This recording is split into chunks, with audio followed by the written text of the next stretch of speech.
This is not a cyclical or quarterly thing. This is a long-term journey and positioning ourselves to do that. And I'm actually very proud of what we delivered in the global financial crisis of '09. We actually never had a quarter even of operating loss. We sustained profitability for the year near the target levels that we had for just a normal deep worldwide recession.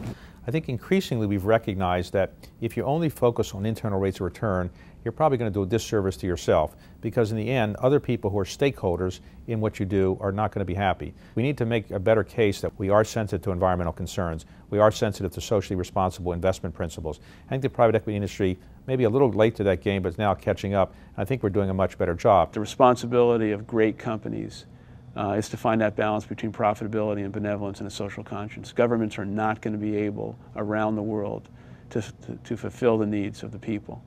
And the gap between the haves and the have-nots is growing, and that is not a good recipe for success. It's not a choice anymore. Trust is easily destroyed and takes a long time to build.